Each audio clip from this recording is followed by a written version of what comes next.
On today's JMO at Josh and Joe, we have your UCONN Huskies is your 2024 national champions.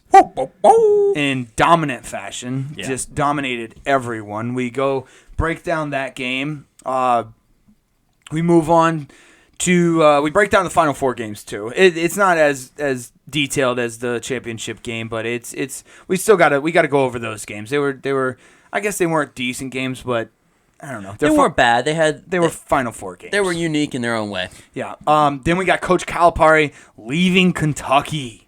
There's a video out of him thanking the Kentucky fans. Well, quote unquote, thanking the Kentucky fans. We put our coach's talk interpreter to the test. Yes. We tell you what we think about that. Eric Musselman to USC. That's just continue. Obviously, the coaching carousel is just in full force right now. Then we got Bronny to the draft. Talk a little bit about that. Actually, I'm sorry. We discussed who's going to be Kentucky's next head coach.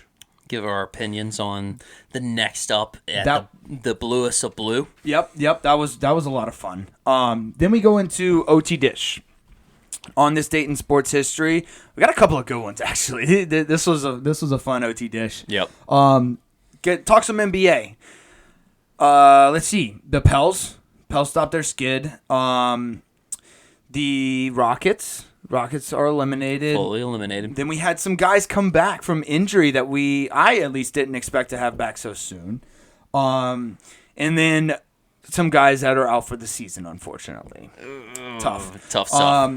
NFL, real quick, we talked Stephon Diggs trade. I mean, this happened last week, but we talked to Stephon Diggs trade to Houston from Buffalo.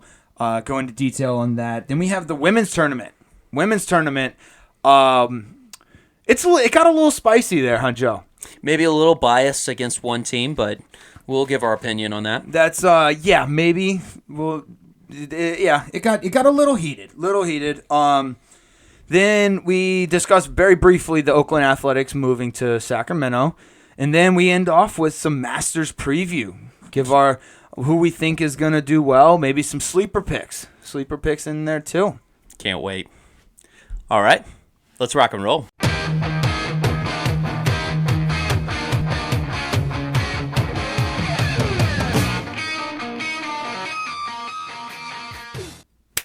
Welcome to JMO, Josh and Joe. It is Tuesday, April 9th, and Joe, this UConn team might be one of the best college basketball teams I've ever seen in my life. At least since the days of Billy Donovan and the Florida Gators. I was thinking about that. Like, how would this UConn team match up with the 06-07? I'd say 07. Let's go 07, because this is the second year of the Dynasty I guess the back-to-back, and then the 07 year. Because they basically, Florida basically had the same team. They had Joakim Noah, Al Horford, Corey Brewer, all those guys. I think that this UConn team might beat that Florida team. Just because, like, Ohio State, when they played them, they had Greg Oden and who did we say they had? Mike Conley. Mike Conley, that's it. They had Mike Conley. This UConn team has Donovan Clingan, Spencer, Newton. They have guys all up and down the court.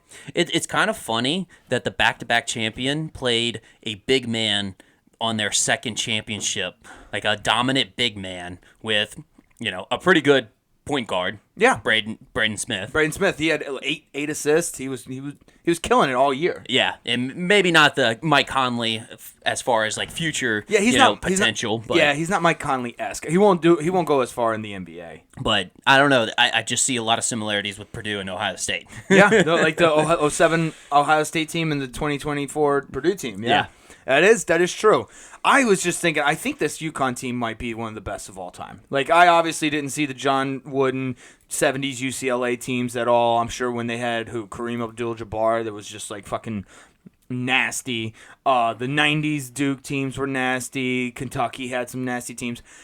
As far as what I've seen, this might be the best team of all time. Like, this might be the best college team of all time. They did not lose a single game this tournament by less than 14 points.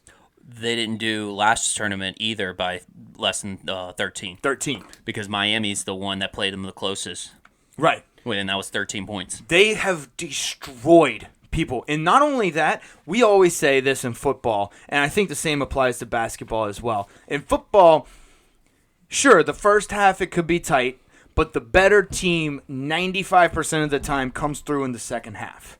That's how you can tell. That's exactly what I thought about this team and respect about this team, was that they could play so many different ways of basketball. They could adjust to whoever they were playing against. I mean, if you saw that Alabama game that they were playing, they beat them at their own game almost. They were chalking up threes. Dude, and that's what Alabama beats teams with. They scored 44 in the first half and 42 in the second half of that Alabama game, which we'll get to in a little bit. But, yeah, they're like, okay, I see you. I'm going to be better than you. Dan Hurley might be the best halftime adjustment coach in college basketball. Oh, absolutely. Hands down. It's just insane how good this team gets as the game progresses. And congrats. I mean, if you watch the game, you could tell. The first half was awesome. It was a great game, the first half. The second half sucked. It really kind of did suck. Unless you're a UConn fan, that game sucked. That half sucked. I was getting really excited because I obviously, as not like a biased fan of either team, like I was wanting to see, like, you know, go down to the wire. I want to see a good game. I want to see it close all the way through, and that's what I thought we were going to see after the first half, and it just didn't happen that way. Matt Painter did not make those halftime adjustments that he needed to. Yeah, I mean, he might have. It just didn't work because just UConn is that good. I think they still, I don't know, it appeared like they were still trying to play through Zach Edey and try to play their game, which typically they go from the inside out. They dish the ball into the post with Zach Edey, and then what happens is typically there's a double, and what they've been thriving on this year comparatively to last year is that they have a lot of guys that can shoot the three. Braden Smith, Lowry, and Jones, all of them can shoot the three lights out. And especially if they get open. But UConn, like, stayed to their guns. They were guarding that three. They were like, hey, we got Donovan Clingan. Let's have him go mano-a-mano against Zach Edey. Rely on him, yeah. Yeah, and it was a great game plan, great execution. Yeah, one of my best friends in college, he is from Connecticut. He is a huge UConn fan, so I was kind of cheering for UConn.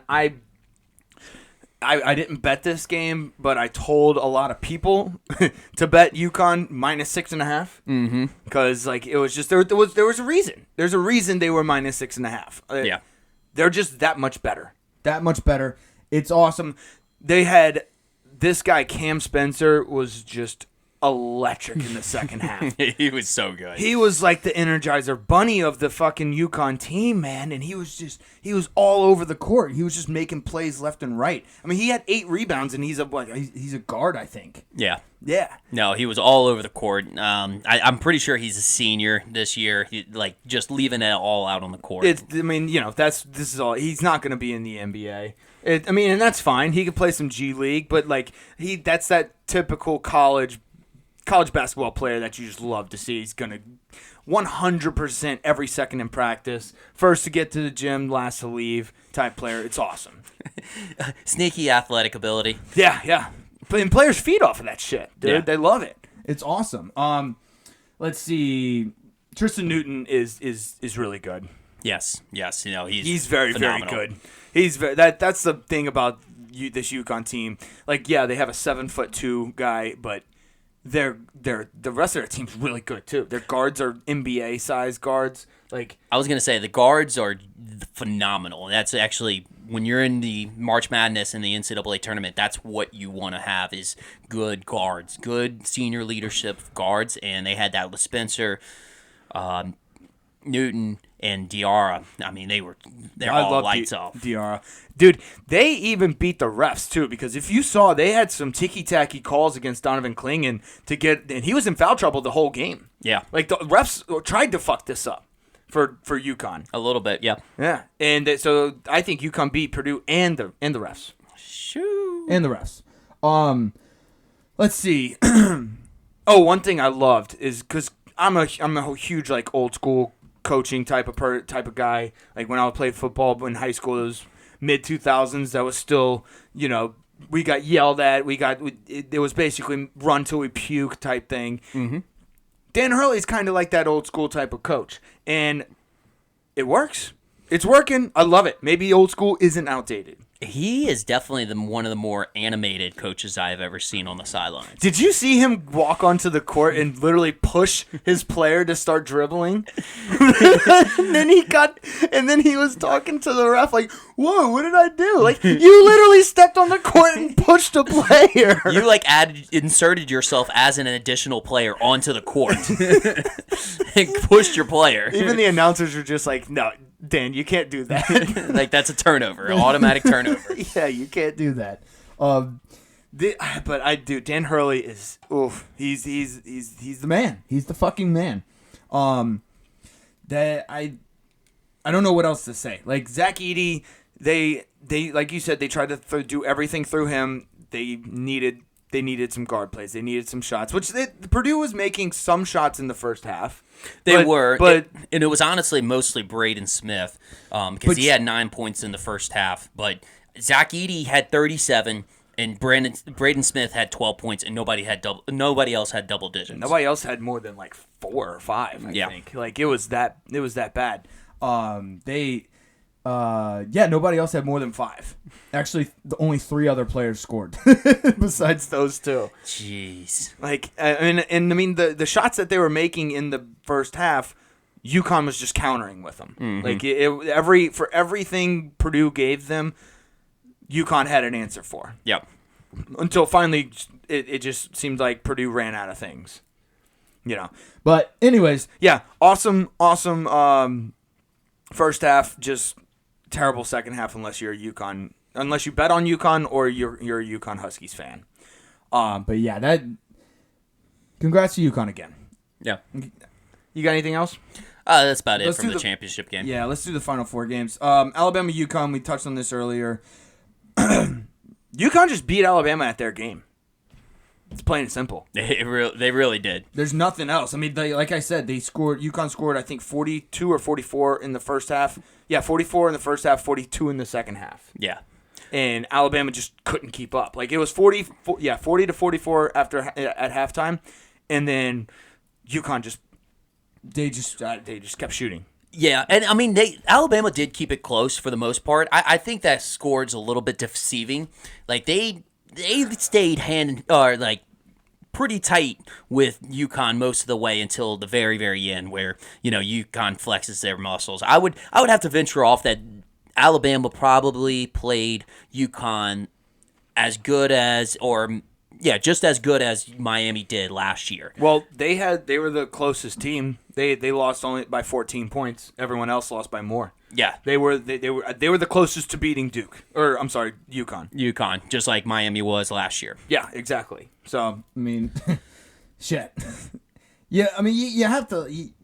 As if you're Alabama, like, you just, after watching last night's game, you're like, I mean, we lost to the best team. We did the best against the best team. Yeah.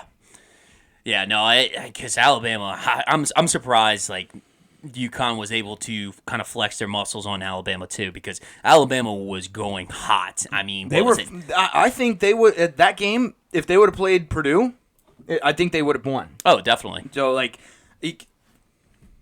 there's just nothing you can do. UConn's a fucking wagon. Yeah, I mean, Mark Sears, he started off 6 for 6, 2 for 2 on the 3-point line for 14 points. Like, was on fire. Nelson was having himself a game. I mean, he's had himself a tournament, but he was having himself a game. Sears was having himself a game. But yeah, no, Bama actually had a strategy during that game. They decided to go like a Caitlin Clark, Raven Johnson from 2023 tournament. Mm-hmm. I don't know if you remember, but Caitlin Clark did the whole brush off, because their strategy was, and their scouting was, to not guard Raven Johnson from South Carolina, and that's what Bama tried to do with Stephon Castle, who's a freshman for UConn.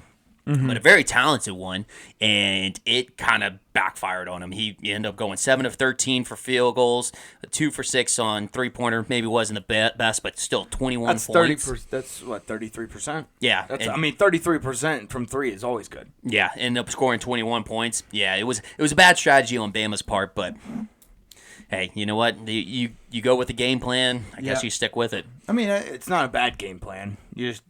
you were hoping Castle wouldn't score like he did. Yeah. Let's see. The clock struck midnight for NC State. They didn't really have a shot in this one. It was kind of like over when the game started. DJ Burns, he could move around all the other centers that they played. He couldn't really move around Zach Edey. It's hard to move around a 7'4" center. Right, and you're right. It's kind of obvious. It's tough. It was fun. It was fun while it lasted. I still love DJ Burns. As well as UConn matched up with Purdue, like NC State matched up the opposite with Purdue. Like Correct. They were just at such disadvantage. Yep. And I mean, DJ Burns got a couple of buckets. It was just they were double and triple teaming Zach Edey, and he was still having his way. Well, and then in that case, that's honestly, I feel like what UConn, the film that UConn studied, was when they were doubling Zach Edey, because they had to. They didn't have any player calibers that could, like a Donovan Clingan that could go one-on-one against Zach Edey. Or at least like contain him a little bit. Exactly. Zach Edey was dishing it out to Braden Smith, Lowry, and Jones. They were hitting their outside shots. They were hitting threes that entire game. Yeah, they started off hot and just continued hot. Yeah. So when you got three guys on one player, you're gonna have some people open. Yeah. It's basic math. Yeah. At that point. So good job, NC State. I'm happy for you. You did what you could. There was nothing else you could do. We always want to see a Cinderella. Yeah, we always want to see a Cinderella, and you were a Cinderella. And here's the thing: we said this last week. Final Four is kind of where the Cinderellas in their story. Well, I mean, it's where the clock strikes midnight. It's where the clock strikes midnight is at the Final Four. Correct. In April, every time it turns April, it just whatever it is. I don't know. Yeah, I mean, we said it. We said it. We called it. So, you got anything else in these games? That's about it. It was a boring tournament. I'm going to go ahead and say that. And yes, it might be because I'm a little salty because my bracket was busted after the second round. But it was boring. There was just too many blowouts. Like, you can't deny that. I was expecting more from election year. Yes. I was expecting a lot more from election year. And the eclipse year, election year, like there's so many things. Like the world's going to end or something like that. I needed something exciting. I thought something exciting was going to happen, but I guess not. Let's see. Oh, we got big news. Big old news from college basketball. Coach Calipari leaving Kentucky. Just when we thought that the coaching carousel was slowing down, we took a nice giant push and just spin that bitch around. Dude, so you ever seen those videos of the merry-go-rounds? Then they tie a string to it or a rope to it and wrap it around, and then they tie the end of it to a truck, and then the truck just fucking floors it, and then spins that motherfucker like 90, 100 miles an hour. Yep. That's what happened. That's exactly what happened. That's just what happened with this coach, with the coaching carousel. Calipari leaving Kentucky, heading to Arkansas for, what, a 5-year contract or something like that? 5-year contract. I don't know if anything's been finalized yet, but yeah. It's getting there. That's what everybody's talking. What the fuck happened?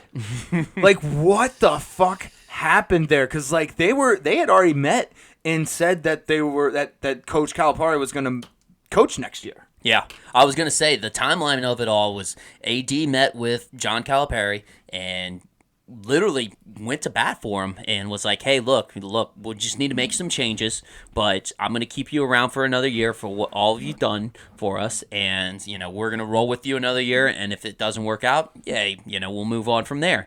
And apparently something happened. Arkansas reached out to John Calipari, and apparently John Calipari said, hey, Arkansas is making me a deal. Can you match it? And Kentucky was like, nope. Do you think that's what happened? I've heard reports. That's rumors. These are rumors right now. Obviously rumors during this time, they're swaying, they're throwing all over the place. Well, we'll talk a little bit more because I think there was some cryptic messages in that little goodbye video that he had. Yeah, I think we got a good, nice little coaches talk interpreter. Yeah, we got the interpreter. Yep. But I I'd love to be a fly on the wall in some of those meetings, Oh, just to absolutely. see how they go, because like I think there was something to do with like the fans hating him. Like I think that he got so much hate like from Kentucky that he just didn't enjoy coaching there anymore. It very well could be. Because he was getting paid a handsome sum of money at Kentucky. So whatever Arkansas gave him had to have been more. I mean, and Arkansas has some really, really rich alumni. I believe Jerry Jones is an Arkansas alumni. Really? Yeah, I believe so. I know the owner of Tyson Meats is. The owner of Tyson Meats is as well. Let me see if Jerry Jones went to... I'm pretty sure Jerry Jones went to Arkansas. Arkansas. Let's see. But yeah, apparently they. Yeah, I mean, Jerry Jones went to Arkansas. Wow. So yeah, look at me go. There you go. So yeah, Apparently they got money. They got money to throw around, and they had to have thrown a lot. because to get somebody like Calipari, because Calipari's gonna recruit. Hot take real quick before we get to that video. I don't think Calipari's a good coach. Ooh. Like an X's and O's coach. Interesting. I don't think so. I think he just like it might not be X's and O's. I think he's very good at recruiting. We've seen that. He's able to win a championship. We've seen that. I think he's not able to get his guys to get up for games. Like they get themselves up for games. Like Coach Saban. So he's a player's coach. I wouldn't say that. Like players like playing for him, but at the same time, he's not much of like the X's and O's, and he can't motivate them. It was like because Nick Saban, he would coach the hardest on games like the Citadel or like something like the Vanderbilt or a Kentucky or something like that. The games that his players would overlook, that's when he would coach the hardest. I think Calipari doesn't coach the hardest. I think he just gets up for the big games sometimes, and then I don't know. It's a hot take. I don't have anything to base it off of, but I think he might just not be a good coach. Okay. He just might have so much good talent around him that it makes him look like a good coach. Source, trust me, bro. Trust me, bro. Yeah, there you go. You want to get to that video? Yeah. All right, so for people who haven't seen it, Coach Cal recorded a 3.5 to 4 minute video about that. Yeah. Basically thanking, quote unquote, thanking Kentucky for his time there. My interpretation of it, I think he basically just told Kentucky to go fuck themselves. That's what I took from it. I thought that he basically was like Ron Burgundy saying, go fuck yourself, San Diego. He said, go fuck yourself, Kentucky. Basically. In the nicest way possible. This is a perfect time to bring back our section, coaches talk interpretation Yeah. or interpreter. Yeah. So, yeah, no, I like that. That. Honestly, it's kind of basically what it is. Like, that's basically, to sum up and summarize, I think is basically him saying, go fuck yourself. And I have like a couple of breakdowns on a couple of the quotes that he said during the video. Give them to me. So, on the first quote, he starts remembering about, like, he's like going through like everything that he's experienced. He's like, the conference titles that we won, the Final Fours, and that national title in 2012. Oh yeah, he specifically said national title in 2012. Like they didn't know which one he was talking about. Coaches talk interpretation. Y'all forgot about that title I brought y'all. Didn't you? Yes. That's exactly what it did. That's exactly what he was trying to say right there. He emphasized the national title. He really did. Like that one came out of left field. Yes. So that one was funny. Then another quote that I was able to kind of interpret on my own. So he's talking about kind of the voices, like maybe a new voice in the program. So he's like, so he just to give context, he basically for his reason for leaving was Kentucky, the administration and fans needed a new voice. Yeah, and the quote was, "We've come to realize, him and his wife, that this program probably needs to hear another voice. The university needs to hear another voice. The fans need to hear another voice. Yada yada yada."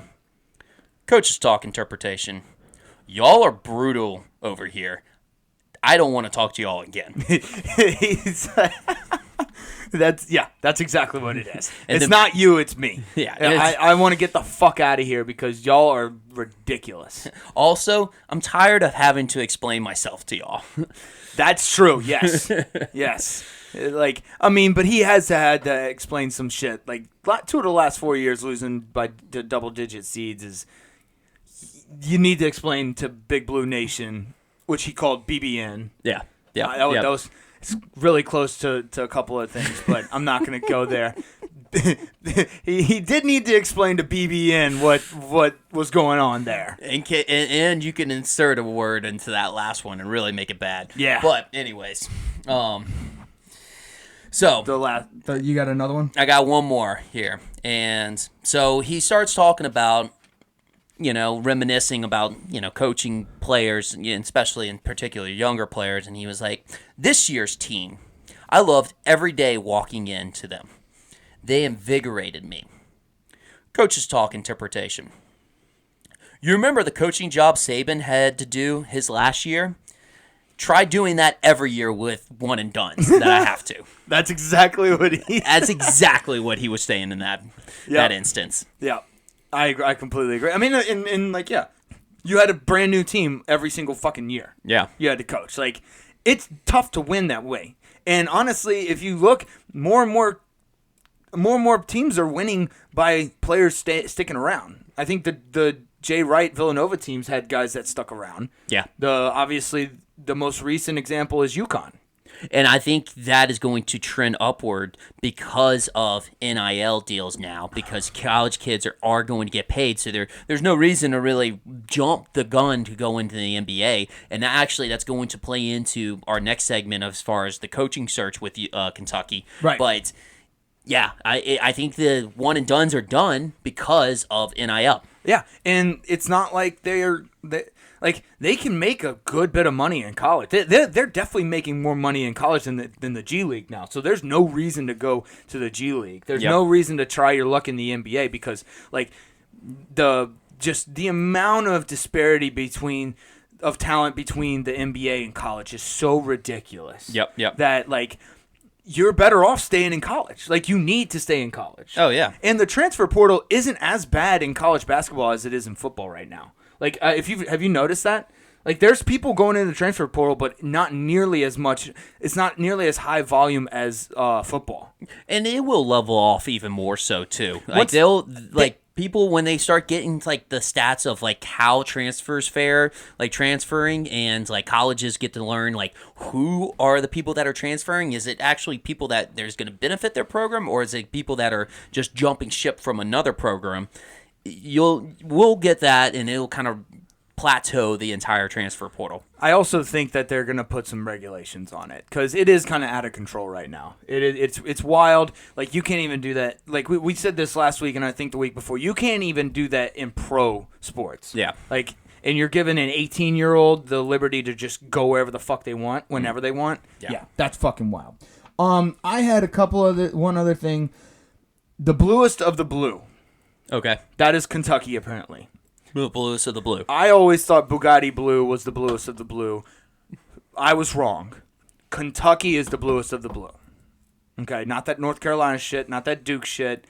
Kentucky. Kentucky's the bluest of the blue. Yep. Yeah. Now they're singing the blues right now, but Nice. Yeah, I think Cal, as much as he said he loves Kentucky, I think he hates Kentucky. He's at that point where he hates Kentucky He hates him so much. To put out a video like that of him just telling them how much he loved it, basically told me how much he hated it. Exactly. He just can't stand Kentucky, and I think he wanted to go to Arkansas because he gets to play Kentucky every year. He gets to play Kentucky. I mean, it's a way more relaxed environment. Yeah. You don't have these giant expectations. He won't get the recruits, and this is where we'll see if I'm right or wrong about my theory of him not being a good coach. Yeah. So we'll be able to tell that real quick. But yeah, it was a funny video. Yeah, it was it was good. I liked our coaches interpret segment. Let's see. Couple other things. Muss to the USC. Eric Musselman to USC. the Andy Enfield from USC to SMU kind of jump-started this. Musselman to USC continued it. And then as we talked about, Coach Calipari basically just swung that bitch into a fucking orbit around the sun. So while we're on that coaches talk, who do we think is going to be the next Kentucky coach? That's a good question. I have a couple. I think. Okay, here's who I think. My top 3. And yes, I'm very serious about this one. Number 1, Rick Pitino. Rick Pitino. Rick Pitino. He never wanted to. He says now he should have never left Kentucky. He's a Kentucky guy through and through. He won a championship there. They love him. He's a great fucking coach. Wins wherever he goes. Okay. Why not bring him back? Number 2, Scott Drew. He's made Baylor a force to be reckoned with year in, year out. I love him. Won a national title. Won a national title with Baylor, correct. And my last, Billy Donovan. Billy Donovan's not made I don't think Billy Donovan's made for the NBA. Nope. He's a college coach through and through. I think he's tried to do it in the NBA. He hasn't done well. I mean, like his teams at Oklahoma City were fucking phenomenal, and they didn't go anywhere. Like he's trying to do what he can at Chicago right now. Go back to college, Billy. We want you back. Who's your top 3? Honestly, so I'm going to go, since we have a similar one with Billy Donovan, I'm going to continue off of that. Okay. And I'm going to say that Billy Donovan has a perfect time to go back to college at the perfect time. So Billy Donovan, obviously his teams at Florida were never one and done guys. But Right. It was the start. It was the start of one and dones coming into existence. And he wouldn't have survived during that time, so which was actually the perfect time to head over into the NBA. Because he has to have a system where he develops it. But now, with the NIL, People are sticking around. people are sticking around a little bit more. So it's perfect time to come back, actually develop a team, because you're going to be able to get some guys from Kentucky. Just make sure you be able to keep them there to actually build a program and then just kind of reload from there. Yep. So I think Billy Donovan has perfect opportunity to come back to an environment that he's more favorable in. That is very, very good point. That is a great point. I agree. I completely agree, because his teams need chemistry. He needs to develop that. Like you said, he implants a system, and he needs the team to stick around to develop the chemistry and to learn the system. What better time than now? Yep. My other one, which is a little bit of a contrast in a sort of way to yours. So I see your Rick Pitino, and I say, hey, you had the old bull. Why don't you have the young calf? Richard Pitino from New Mexico. Nice. Maybe get a little bit of a young gun of a Pitino coming in. I mean, if he came from Patino's ball sack, he's got to be pretty darn good. Exactly. So You got to know what he's talking about. maybe connect with the younger guys a little bit more. Like I said, he's younger. I think he's in the upper 30s, maybe lower 40s or at this point. You can have him long term if he ends up working out well. Maybe more adjusted to like the newer style of the game, how it's like more of like 3-point oriented. But yeah, Richard Pitino. The only thing I have against that is he hasn't won anything. And that's what Kentucky normally hires. Yeah, they're gonna go for the big hire. But I do like that he kind of won something through his dad. Yes. So he's got winning blood in his body. And I mean, last year with New Mexico, I mean, it's surprising that they didn't make a run this year because they were actually really, really good. They had a really good season, and he turned a New Mexico program around that was absolutely dog shit. So That's nice. Do you have a third? I have a wild card. I have a third wild card. I don't know if you remember the name Greg Marshall. No. Greg Marshall was the guy that took Wichita State to the Final Four. Oh, I remember that back year. in 2015 and 2016. Yes. So he hasn't been in coaching since 2020 because of the abuse allegations, yada, yada, yada. I don't know if, Kentucky can be a big blue blood program that ignores, they can cover up anything. Yeah, allegations and stuff like that.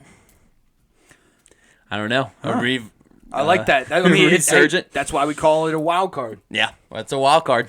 I know one thing. They definitely called Jay Wright. They definitely call Jay Wright. Oh, absolutely. And Brad Stevens. Those are like your first 2 phone calls, right? You have to. Yeah. I think they call Dan Hurley too, or they will call Dan Hurley. Why not?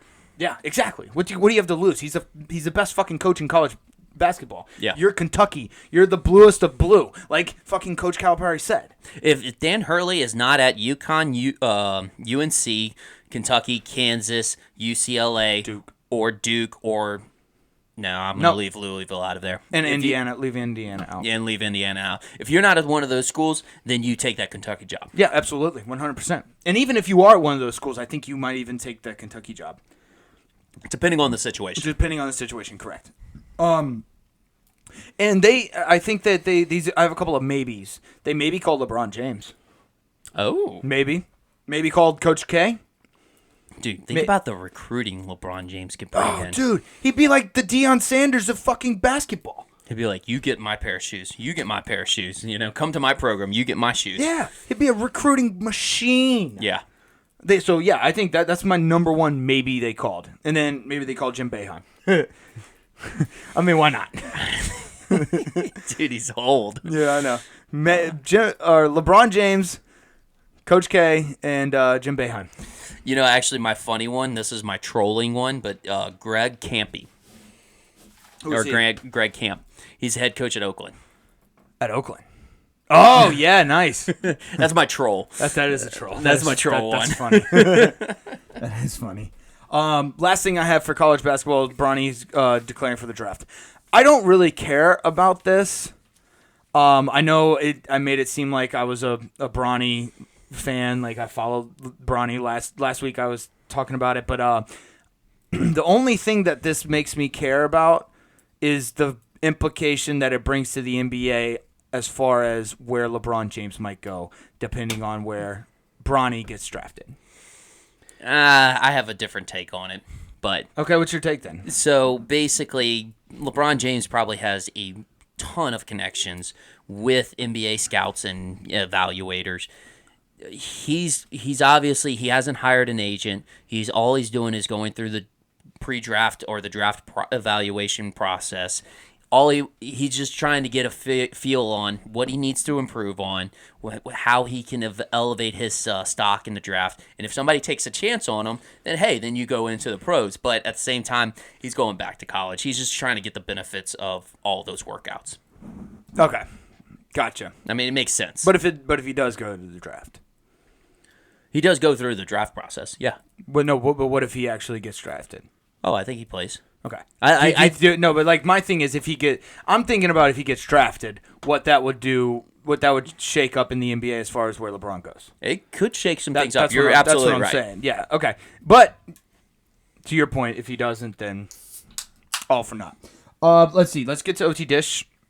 On this date in sports history, Masters coming up. I picked a Masters one, 1962, the 26th Masters tournament. Arnold Palmer wins the third of his 4 Masters title in an 18-hole Monday playoff with Gary Player and Dow Fensterwald. This was the tourney's first 3-way playoff.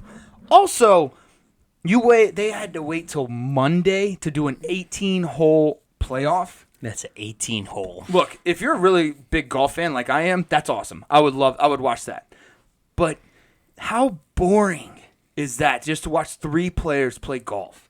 Like, they hit, and then you have to wait until they walk to their ball, and then they hit again. And you're watching the same 3 players for 18 holes. That's crazy. Like, that's got to be terrible from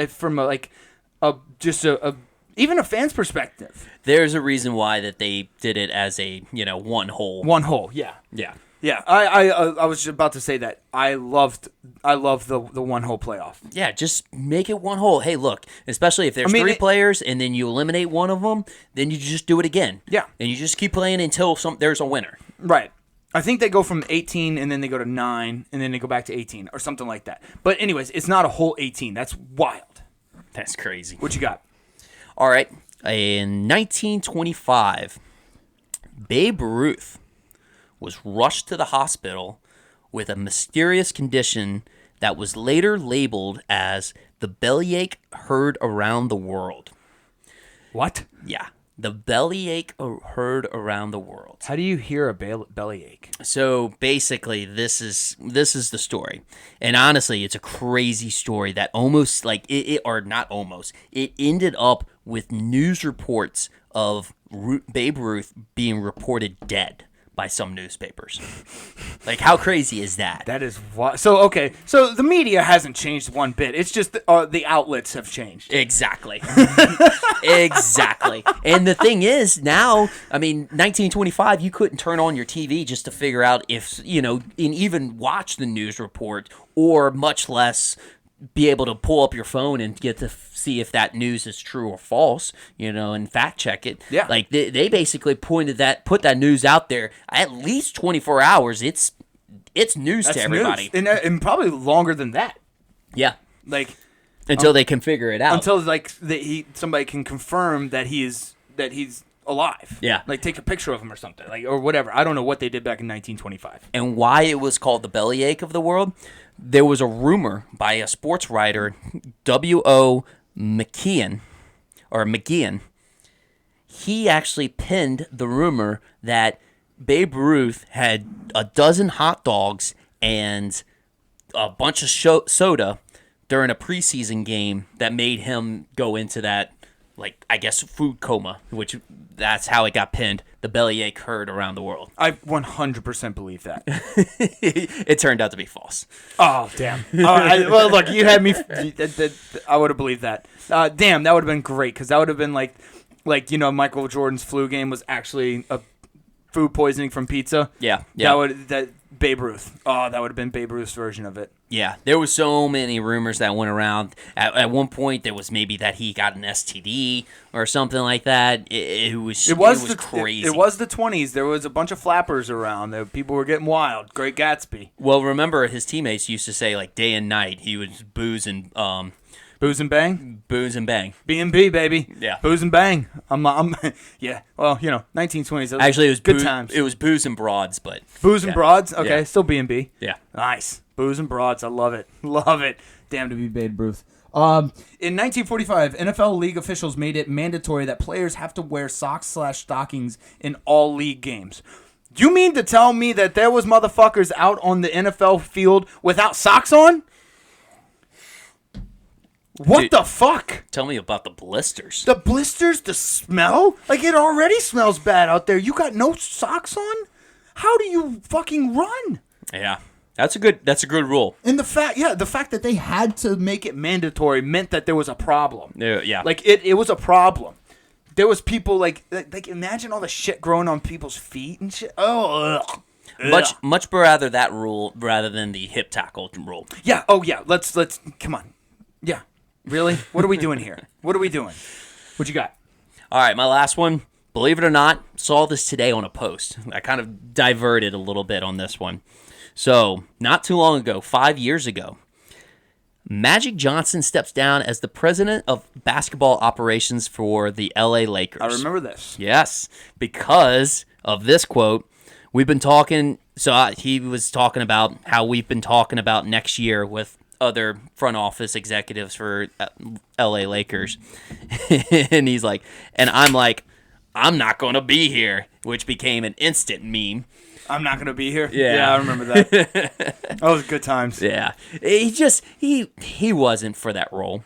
And I don't think they hired him for that role. They just hired him to put Magic Johnson's face on it. Well, because they love Magic Johnson. Of course. I mean, who doesn't? That's what I'm saying. It was a PR move. Yes. That's all that was. It was a PR move. He didn't want it to be there. He's got other businesses. He's actually like a business mogul, actually. Yeah. But I think he's more of like a people pleaser type of guy. It's just like his personality. He loves to mentor people. He likes to please them women. And yeah, you're absolutely right. Get them AIDS. Anyways, but he likes to be a people pleaser, and I think president of basketball operations, you got to make some tough decisions at times, and I think it just wasn't his thing. I mean, he's better off that not as that type of role. Yeah, doing him. Yes. Yeah. Let's see. Let's get to some NBA. There's a couple of things I want to kind of gloss over. The Pelicans, they stopped their skid. They beat the Suns. Huge motherfucking win. We have four. God. Yeah, we got four more games to go. We got the Trailblazers tonight, which is going on right now, I believe. Yep. Nope. It starts at 9:00 Central. Jeez and Pete's. It's in Oregon. So These 9 o'clock tip-offs. they're killing me, dude. All right. Yeah, I forgot to talk about this, but the 8:20 Central Time tip-off for the national championship game. It's so late. What the fuck, dude? Most of the people watching it are in the Eastern and the Central Time zone. Yeah. Like that's Purdue and UConn. What are you doing putting it at 8:20 Central? That's 9:20 Eastern Time. The West Coast doesn't give a shit about this game. You got to start that. Even though it's in Phoenix, you got to start that time a little bit earlier. Oh, you got to start it way earlier. What are you doing? Yep. Like most of the people, I know a lot of people went to bed at halftime. Oh, yeah. Like I've talked to many people already that told me that they went to bed at halftime. We had work the next day. Exactly. It's a Monday. Shit. But anyways, let's get to the NBA. Back to the Pelicans. They got to win. They got to win out. We have a huge game. The last game is at home against the Lakers. We should try and go to that, by the way. Yeah, that's on the Pelicans. Maybe we'll do a little video vlog. Yeah, we'll do a little vlog. We got the Lakers the last game. The second to last game is Golden State. We have to win those two games. We have to win. We have to win out. We have to win out first of all. Three out of 4 is the bare minimum. We have to go 4 out of 4, especially winning the last two games. Yep. I agree. When does Brandon Ingram get back? So apparently, I think he's got 2 more games. I think he has this game and next game that he's out, and then he's back for Golden State. Good. Yes. Good. We cracked down on Booker this game finally. Yeah. He didn't get To us. Yeah, that's all I got on the Pels. we gotta win. We gotta win. Gotta take care of business. The good thing is, and this is kind of maybe the next topic, the Rockets are eliminated. So at least the play-in and playoffs are set for the West. Like everybody who is in the play-in and playoff right now is going to be in. Yeah, that is a good thing. But I want to counter and say I think it's a bad thing because I wanted the Rockets in. That's true. We did. We did want the Rockets in. If we were gonna do a play-in game, we were probably gonna be number 7, and they would have been number 10. I would have rather play the Rockets than the Lakers or Warriors any day. That's not how it works, though. Oh, it's not? I forgot. Remember, it's 7-8 and then 9-10. Whoever wins 7-8 automatically gets in. Gets in, and then they play the winner in 9-10. Yes. Okay. Yeah. I forgot about that. It's kind of confusing. No. It's not confusing. It's just my brain is March Madness, so it's all brackets right now. So it's always higher seed, lower seed. Yes, and then exactly. middle seed. All I understand is brackets. Yes. You could put like anything in a bracket, and I'll understand it. Yeah. You put rocket science in a bracket, and I'll understand it. Don't confuse math. Yeah. Anyways, Trey Young might be back for playing game. It's not like it's gonna matter too much because I think they would be the 10th seed, so they would automatically be vying for the 8th seed, and that just means they'll get destroyed by the Celtics. But I think they'll put up a little bit more of a fight. Hey, you got to applaud them for doing the 76er, goal and method of just hold. Just hold until they get back. Hold until he gets back. And they made it into the play-in. It's not. I don't think it's set just yet, but it is set. Never mind. I was about to say, I think it is set. Yeah, I think it's set on both sides. It is set, but I don't know if it's set that he's going to make the playing game. I think he's going to make the playing game because he got cleared for full contact practice. Nice. Let's see. Julius Randle out for the season. That's a big blow for the Knicks. That's tough because they need him to win. They need him to beat. They might be able to win round 1, maybe round 2. They need him to win to go deep.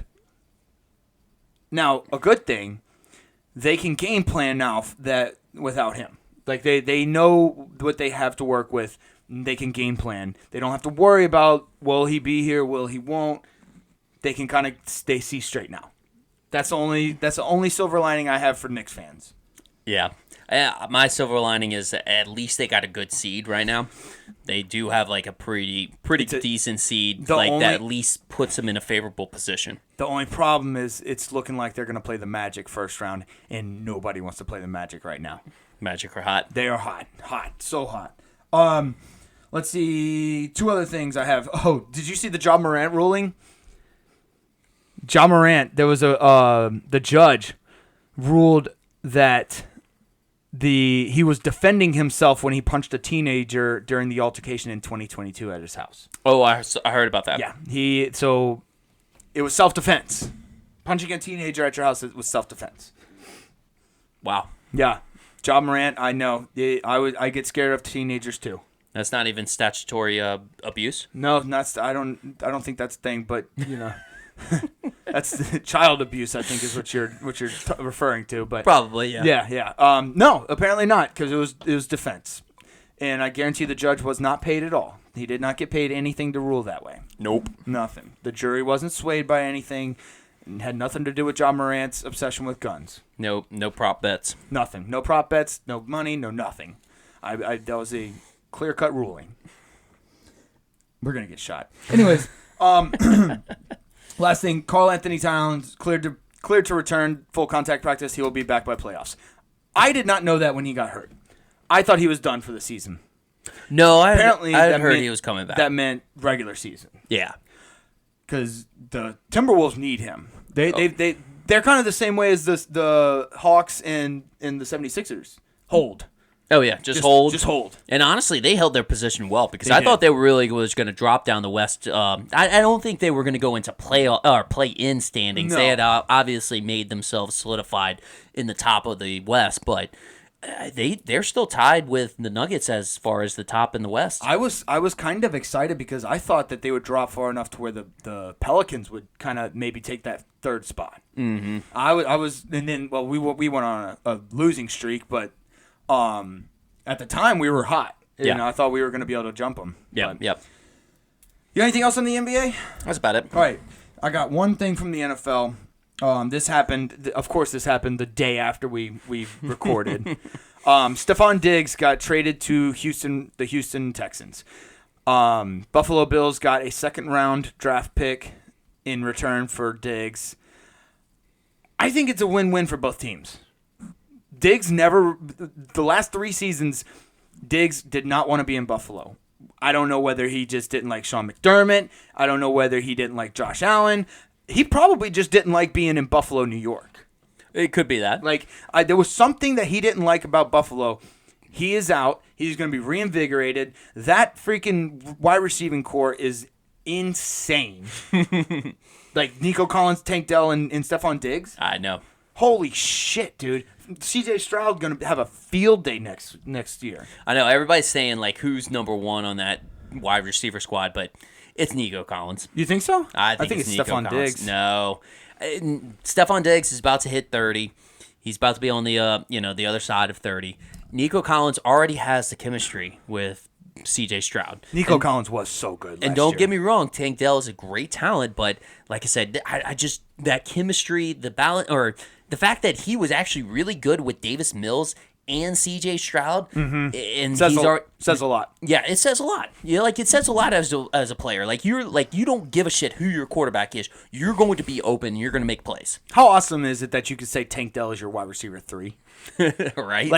What the fuck? I mean, think about it. You want your wide receiver 3 to actually be a really good slot receiver too, and Tank Dell's honestly one of the perfect slot receivers. Right. Awesome. His build and everything, and then you got 2 perfect outside guys in Stephon Diggs and Nico Collins. Gosh. And then you got Joe Mixon in the backfield, who I still think is really good. He played well last year. Oh, he still is. He can get nicked up sometimes, but I think he is very good, and he's a veteran presence. They got veteran guys around C.J. Stroud. That's exactly what you want. You want to get those veteran guys around a young quarterback to help him mature. The Houston Texans played really well last year. They were surprising. They were competitive. They were very competitive. I think they make a giant leap this year. It's amazing. I don't think C.J. Stroud's going to go through a sophomore slump. I've been wrong about that many, many times. But yeah, and for Buffalo, they're kind of cleaning out. They're kind of doing a clean out right now. They're doing spring cleaning. Yep, I think they're going to go heavy in the draft. Obviously, they're going to they need to pick a wide receiver, which this draft class is littered with good wide receivers. Yep. So this is perfect. Buffalo needs to do something, though. They have to do something. They're making a decent bit of changes. They've gotten rid of quite a few guys, like guys, like their captains. Yep, yep. I saw something on ESPN. They said they 6 of their last 8 captains are not on the team. 6 of their 8 captains from either last year or the year before are not on the team anymore. So, new era for Buffalo Bills. We'll see if Josh Allen can handle it. Yeah, it'll be interesting. I mean, it's going to be a rebuilding process, but as for Houston Texans, they saw a Super Bowl window and they decided to bust it through. Yeah. But, I mean, at the same time, this is a perfect time to do it. When you have like a young, up-and-coming, promising QB, you just invest everything around him. I mean... On his rookie deal. On his rookie contract, exactly. Think about it. It's the Russell Wilson effect. You got Russell Wilson did the same thing. Patrick Mahomes, they did the same thing. They were loading up on talent whenever he was on his rookie contract. Jared Goff, they had a superstar team, the superstar team with Jared Goff on his rookie contract. It's the perfect time from a financial standpoint to load up on the other positions and make a Super Bowl run. You got to applaud the Houston Texans for, I think it's the right moves. Yep. Who do you think won the trade?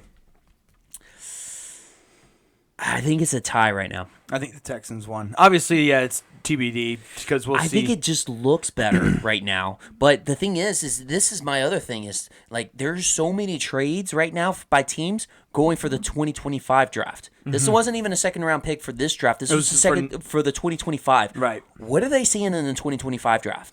This must be a very good draft because there's a lot of teams trading for draft picks for 2025. I'm trying to think. I don't know. I'd have to I didn't list them all, and I should have to give a little bit of more proof to my argument. But there is a lot of trades. If you go look, just do your research, look and see. There's a lot of trades that people are trading for 2025 picks. Maybe people aren't trading their 2024 picks. Because this is a good draft class. I mean, I really disagree with people about this being a heavy quarterback draft class because I think J.J. McCarthy should be a 3rd-round pick, not a top 10 pick. Oh, like people are fucking. Oh yeah, no, I think when we get closer to draft, say, we'll have some draft analysis. We'll talk about the draft. We'll talk about the draft, Joe. Draft's one of my favorite times of the year. But Yeah, we'll talk about that when it comes.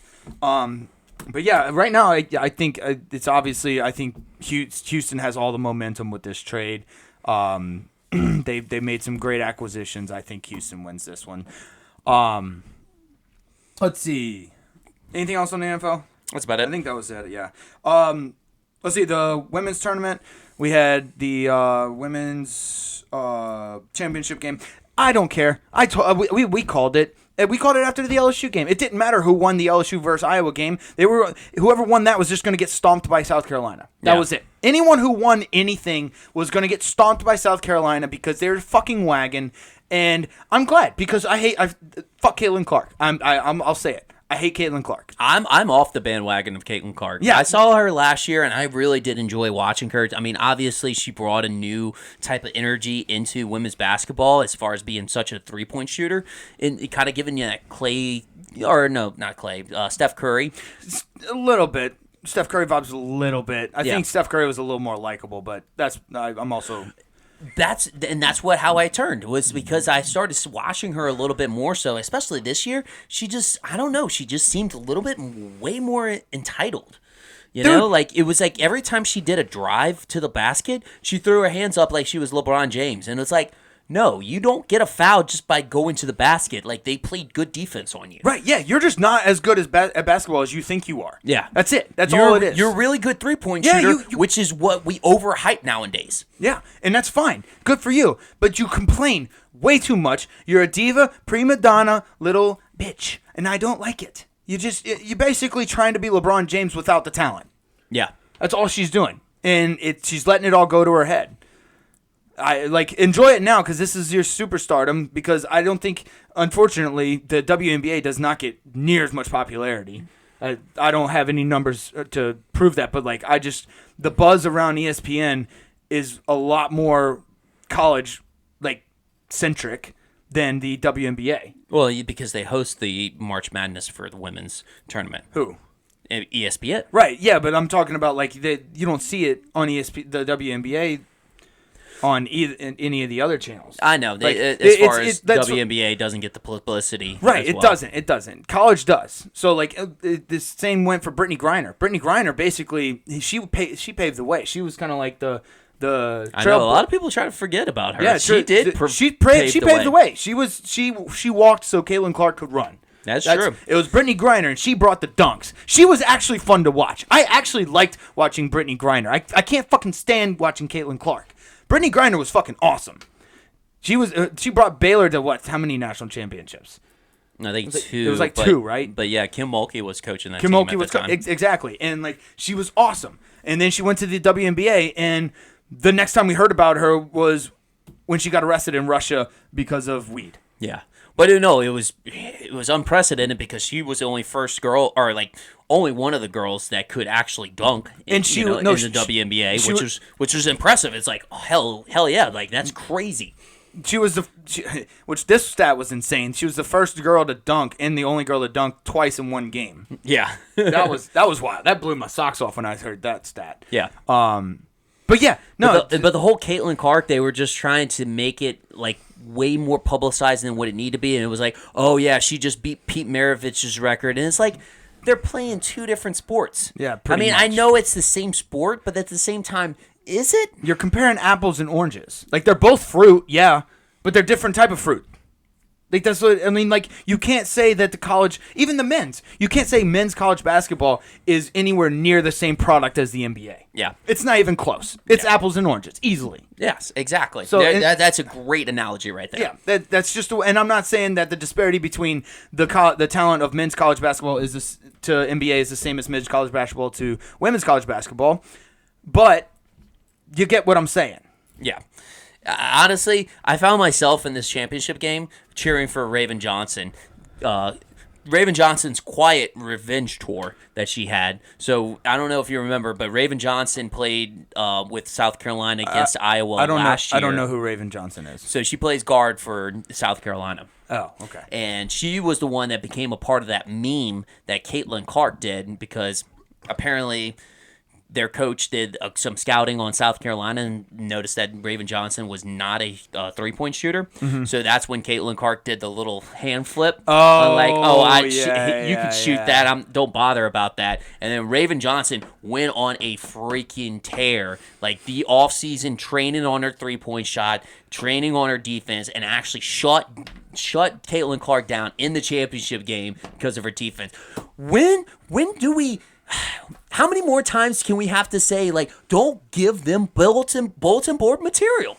Like, maybe we should just roll with it at this point. Give us bulletin board material. Just give them more bulletin board material. Give them bulletin board material. Do it, because I loved that. I did not know that story. That makes me so happy. I was pulling for Raven Johnson. I'm like, hell yeah, get her, girl. Good. Like, come on, good. Now. That makes me so happy to hear. Thank you for telling me that. Yeah. I can go to sleep happy tonight. Good deal. Locked on her and defensively, like just had herself a game. Like I was loving it. Honestly, I was pulling for South Carolina at that point. Yeah. The national championship stays in the SEC. Let's go. Let's go, girls. Let's see. Really quick. Let's get through there's MLB is in full swing. No pun intended. The big news I wanted to talk about is Oakland A's are moving to Sacramento. Poor Oakland fans. I know, it's poor. It's poor, but you can't live with your ex. That's true, yeah. You really can't live with your ex. So, I mean, they're going to temporarily live with Sacramento or their parents and then move over to Las Vegas. To their boyfriend or girlfriend, whatever. Yeah, whatever, significant other. Yeah, that's true. That's a good analogy. All right, let's see, Masters preview. This is one of my favorite weekends of the year. I fucking love the Masters. I love the Masters pools that we do. I love betting the Masters. I love watching the Masters. I love the excitement around the Masters. I even love the new variable that we have now with the LIV players coming in to the majors. This is the first major, the first time we get to see the LIV players play with the PGA players. I can't fucking wait. It's awesome. Honestly, I got decked out. I got my my Callaway shirt, my golf shirt. I also got my Masters Ralph Lauren shirt or hat. Nice. Right now. So like I am decked out. I'm ready to go. I'm the same way with you. I'm so pumped. I mean, and let's be honest. Let's be real. Something called the Masters, like that type of branding and naming, Like, that's unprecedented. That's the best. It is the best. People don't like it, but it is the best. I agree. People are really, really pissed off about it. They get You know pissed what? off every year. Side note, we should do a draft on the best naming of sporting events. Okay. Maybe next week. Maybe. Write that down. Yeah, it's basically a question of, because the Vegas came out and they had Scotty Scheffler at plus 450, which in my opinion that's insane. The next closest is like plus 1,000. Like it's who's gonna step up. The problem I have with picking like my bracket pools is I don't know how John Rahm and Brooks Koepka and all them have been playing. I haven't been able to watch them. Yeah. I briefly saw Patrick Reed last week play, but that was because of a highlight. I don't know how they've been playing. Honestly, you just kind of have to. I guess you just have to go to the results. But I mean, that really only tells a little bit of the story. Yeah, you got to watch. I mean, I'm gonna pick like the way our bracket pools work is like, or not bracket pools. The way our Masters pools work is they're in tiers, and they get a certain amount of the top golfers in tier 1. Then tier 2 is the next best golfers. Then you pick one from each tier, and you got like 6 tiers. I don't know who I'm gonna pick on tier 1. Like I have to go with Scotty Scheffler. Scotty Scheffler is going to be up there, obviously. John Rahm and Brooks Koepka and all them. Like who? But who's going to? I don't know. I really don't know. I will say this: if you're looking for an outside the box on tier 1, if he is on tier 1, if he's on tier 2, I think you totally take him. But outside the box on tier 1, Xander Schauffele, highest ranked golfer without a major, might be due. He might be due. Oh, I like that. All right. Like I said, a little outside the box. I like it. He's a wild card. Yep. Keep that in mind. But you got anything else? Yeah. A couple tidbits on the Masters. I did a little bit of some tidbits on my previews. Xander Schauffele. Yep. I had that one. Scotty Scheffler. So hot right now. Hot. Yeah. Rory's almost on a 9-year drought for majors. And he's been playing pretty decently. He hasn't won really anything, but he's been playing decent. He's been up there. Yeah. He was up there last week again in the Valero Open. It'll be interesting if he kind of comes back on track, but like, when is he going to get that major again? Because I mean, he was the hottest thing in golf at one time. The early teens, yeah. It was all Rory. Yeah.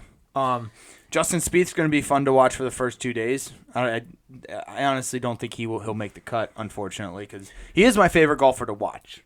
Okay. Yeah. The shit he gets himself into, and then the shit he gets himself out of is it's unreal. It's like it's like how Tiger used to get himself out of shit. It's not quite. Okay, I'm sorry. I should not have compared him to Tiger. But it's Tiger-esque, like getting himself into trouble and then being like getting himself out of trouble so well.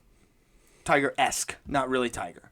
I will say a fun fact from the LIV tournament: Bryson DeChambeau has actually been leading the drive distance in the LIV tournament by an average of 321 yards. Nice. That's because he's not playing against Rory. That is true. Rory just knocks the piss out of the ball. So you have to take that into account, but also might play an effect a little bit. I don't know. At the Masters, it seems like, I don't know, that's a little risky to do. He has to be on point at all times. The last thing I have, a little bit of a wild card. I'm predicting, and I'm picking this in my Masters pool, Sergio Garcia with a little resurgence. He's been playing I heard he's been playing well in the LIV. He's been doing decent. I don't know. He's kind of old. He is old. He won. He did win in 2017. So I know it's been a while back. That's about 6-7 years now at this point. He did just get second in the individual rankings at the last LIV tournament. So. I don't know. Maybe he still has it in him. He's playing a little hot right now. He was a little bottom tier player that I was like, hey, maybe he's just playing hot at the right time. Yeah, that's a good point. There you go. That's talking golf.